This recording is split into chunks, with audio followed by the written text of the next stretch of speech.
Assalamu alaikum wa rahmatullah. Maintenant, c'est officiel. Le 20 juin 2025, je serai en Côte d'Ivoire pour une campagne de sensibilisation sur les dangers de la pratique de la sorcellerie. Au fait, au fur et à mesure que le temps passe, je constate que la sorcellerie est de plus en plus banalisée. Les gens pratiquent la sorcellerie comme si c'est quelque chose de normal. Souvent, il y en a qui ne savent pas que ce qu'ils font, c'est de la sorcellerie. Et souvent, il y en a qui savent et ils le font quand même, ce qui est encore pire. Pourtant, la sorcellerie, bibliquement parlant et coraniquement parlant, c'est un grand péché. Par exemple, en islam, le prophète sallallahu alayhi wa sallam a dit: ne fait pas partie des nôtres celui qui pratique la sorcellerie ou celui pour qui on la pratique. Rapporté par At-Tabarani dans Al-Kabir 18 sur 162. Il faut savoir que la sorcellerie fait partie des grands péchés. Ça fait partie de ce qu'on appelle le shirk, l'associationnisme. Quelqu'un qui associe à Allah, il n'est plus musulman, ses actes d'adoration sont nuls tant qu'il ne se repent pas sincèrement. Porter des talismans, des gris-gris. Il y en a qui pensent que c'est normal en islam. Selon Amir, radiyallahu anhu, le prophète sallam nous dit: celui qui accroche une amulette a certes pratiqué l'association.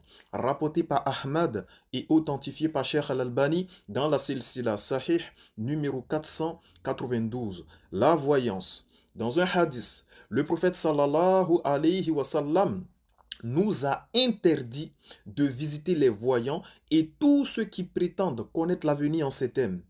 Celui qui rend visite à un défunt et lui demande quoi que ce soit, ses prières s'étendant sur 40 jours et nuits ne seront pas acceptées par Allah subhanahu wa ta'ala. Sahih Muslim 2230. Dans un autre hadith, le prophète sallallahu alayhi wa sallam a dit: quiconque se rend auprès d'un défunt et croit à ses prédictions a mécru à ce qui a été révélé au prophète Muhammad alayhi salatu wa salam.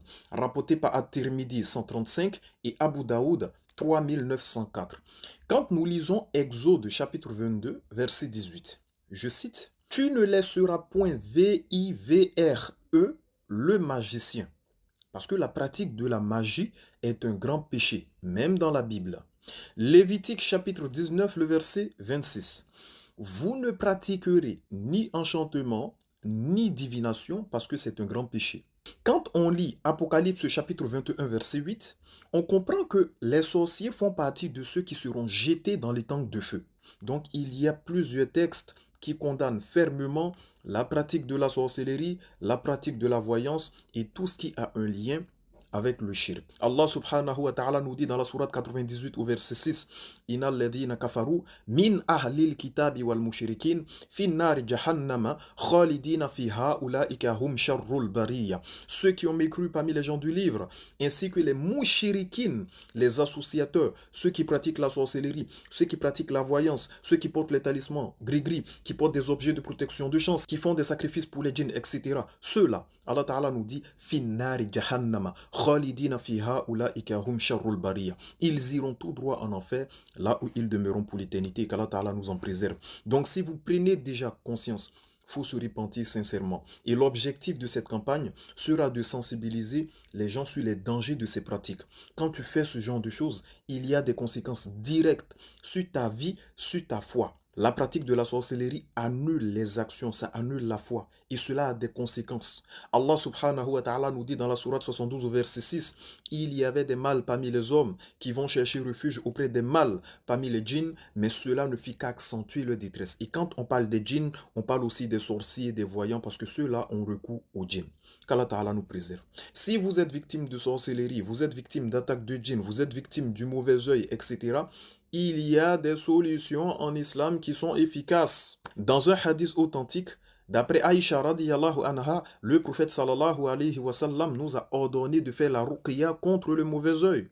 Rapporté par Bukhari dans son sahih numéro 2195. Donc si tu es victime de sorcellerie, du mauvais œil, des attaques de djinns, de démons, etc., il y a des solutions qui sont conformes à l'islam et à la sunna qu'on appelle la ruqya, et ça c'est l'une de mes spécialités. Donc on sera en Côte d'Ivoire aussi pour les soins, les traitements de ceux qui sont victimes de djinn, de sorcellerie. Qu'Allah Ta'ala nous facilite, qu'Allah Ta'ala nous préserve et qu'il fasse de nous des soumis pieux et sincère. Sur ce, assalamu alaikum wa rahmatullahi wa barakatuhu.